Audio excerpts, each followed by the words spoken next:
Yo, what is going on, YouTube world?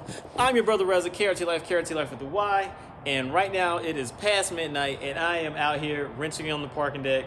I just got off work, but I couldn't go home and go to sleep because I had a little repair in my mind that I wanted to do, and this is probably going to be the most bootleg repair I've ever done on the budget Benz. Check it out.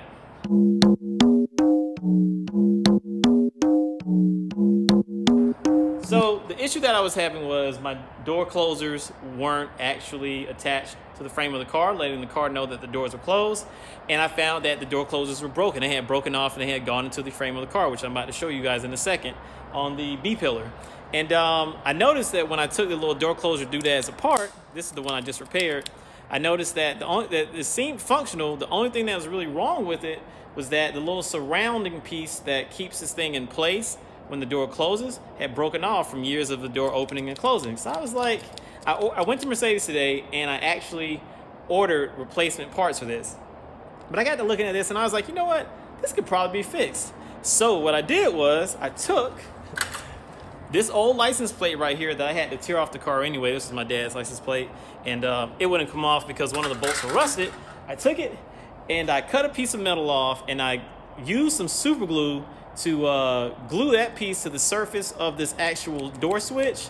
And be careful when you glue this. Make sure that you're you don't glue your actual switch closed in one position. But yeah, I put this together and I actually think this should work. So this is about to be the moment of truth. We're gonna see if this can work, and hopefully it can. And I mean, yeah, this is really bootleg, so I wouldn't do this to a car that was like, you know, a really nice Benz. But being that this is the budget Benz, it's gonna happen. So we're about to install this and we're gonna see if it works. And right before we do that, I'm gonna hit you with some B-roll of me actually putting this thing together.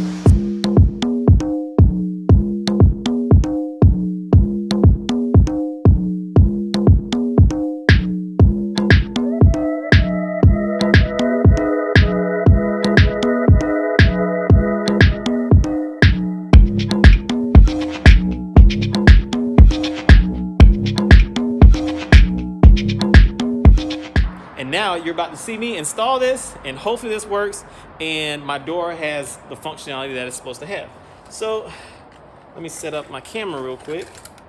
The door just locked itself, but I'm about to unlock it. Look at that. And that was another fix that I did. I actually fixed a little vacuum pump.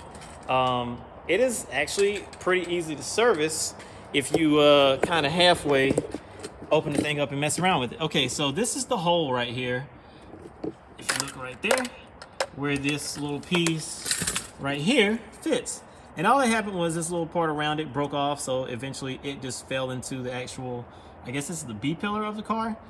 So I'm gonna plug this back in, and it shouldn't fall in because now this right here, the outside size of it is bigger than this hole, and hopefully it shouldn't push in.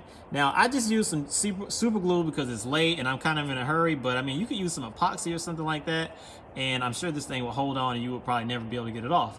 So that being said, let's see how this little budget repair works and see if this is something that's actually feasible. And yeah, so set the camera up, hold tight.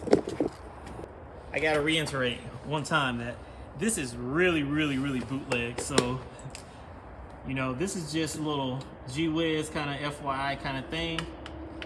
I don't suggest you, once again, doing this on a car that you actually really love. But I do actually love this car, but I mean, it's such an old car. This car has over 300,000 miles on it, so it's kind of like, well, that did something. All right, so now I'm gonna snap this back into place, like so. There it is, look at that, it's holding on. And the actual plunging system is working. So, and it's not falling through anymore because the little surround that I made is holding it into place. So now we're about to test it and see what happens. So the way that we're gonna test this is, we're gonna close this door, and when I close this door, the lights in the inside should go off. So let's see if that works, first of all, that functionality, because that was one of the issues that I was having, was that these dome lights were just randomly coming on and doing weird stuff. So I'm about to close the door. Let's see if the dome lights go off. They light should go off. Door's closed. Maybe, oh, you know what? I need to put the key in. Oh, there you go. Yay. Now, I'm gonna crank the car up. Oops, wrong key. That's the E55 key. This is the C230 key right here. All right, let's try this. And she cranks up. Now, technically, I should be able to open this door and this light should come on, I think.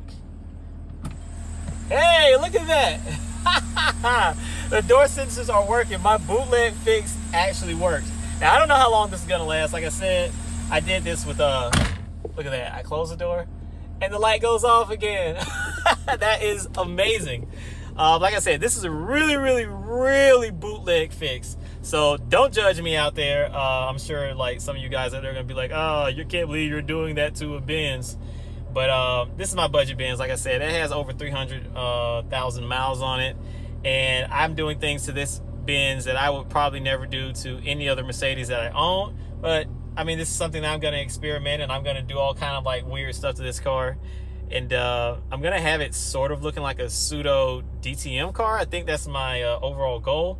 But I am so happy that this works, and I'm like actually like really ecstatic that my little bootleg fixed it. Now let's see what happens when I get out, turn the car off. Look at that, lights came back on. And now I'm about to get out.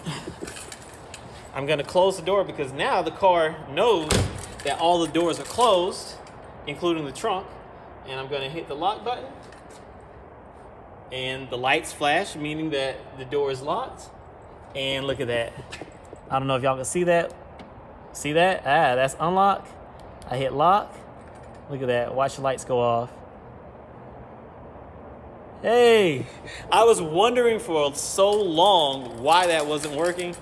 And I figured it out. Well, not really so long, a couple of weeks why that wasn't working, because it was really annoying. Because it was just like, let's say you lock the car, the lights would come on and you'd be like, why are these lights still on? But now I got it fixed and it's done. So that's just one battle done on this car. And when I hit the lock button, the lights click twice, or 3 times rather, which means that the actual locking system knows that the car is locked. So I'm happy about that. Everything's working. All right, y'all, KRT Life with the Y. Make sure you like, make sure you subscribe. I hope this helps somebody out there in YouTube world do some budget repair on their car if they're in a bind. Just find yourself a old license plate, cut a piece out with a pair of heavy duty scissors, drill a hole in it, and yeah, you're pretty much good to go. All right, y'all, peace.